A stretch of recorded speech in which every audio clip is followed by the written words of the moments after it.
लाखनी तहसील के रेंगेपार कोहली गांव की आंगनवाड़ी केंद्र 1 और 2 में पुराना पोषण आहार आपूर्ति किया गया।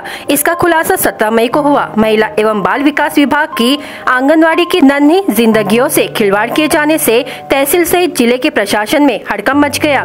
जिला परिषद महिला एवं बाल कल्याण विभाग के सभापति ने इस मामले में आपूर्तिकर्ता कंपनी के खिलाफ कार्रवाई करने की मांग की है। लाखनी तहसील के रेंगेपार में आंगनवाड़ी में 8 मई को आपूर्तिकर्ता की ओर से पोषण आहार की आपूर्ति की गई थी। इस पोषण आहार का वितरण 16 मई को किया गया। जैसे ही यह मामला गांव के अभिभावकों की नजर में आया, उन्होंने तुरंत इसकी जानकारी महिला एवं बाल कल्याण सभापति को दी। यह पोषाहार 1 माह पहले ही समाप्त हो गया, तो इसे आंगनवाड़ी केंद्र में कैसे आपूर्ति कर दिया गया? अगर इस बात पर ध्यान नहीं दिया जाता तो बच्चों के स्वास्थ्य के लिए समस्या खड़ी हो जाती। इसलिए ऐसे एक्सपायरी पोषण आहार की सप्लाई करने वाली कंपनी के खिलाफ कार्रवाई होनी चाहिए। महिला एवं बाल कल्याण सभापति ने महिला बाल विकास विभाग मुंबई एवं आयुक्त एकीकृत बाल विकास योजना नवी मुंबई को लिखित पत्र के जरिए मांग की है कि मामले की गहनता से जांच किया जाए।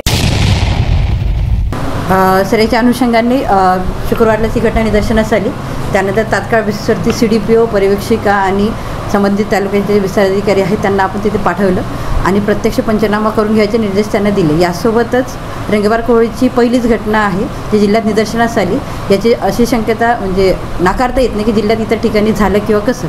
या अनुषंगाने सर्व CDPOंना निर्देश दिलेले आहे की प्रत्येक अंगणवाडीमध्ये त्यांनी आहाराची चौकशी करावी आणि त्या पद्धतीने जर समजा अशी घटना निदर्शनास आलेली असेल इतर ठिकाणी देखील तसा एकत्रित अहवाल आम्ही जिल्हा स्तरावर मागितलेला आहे आणि जे संस्था जे आहे त्या संस्थेच्या अनुषंगाने आम्ही शासनात देखील एकत्रित जिल्ह्याचा अहवाल आम्ही सादर करणार। सर, याच्या अनुषंगाने कारवाई करण्यासाठी शासन स्तरावरून आपल्याला मार्गदर्शन घ्यावं लागेल, कारण की आमच्या स्तरावर आम्ही कारवाई करू शकणार नाही।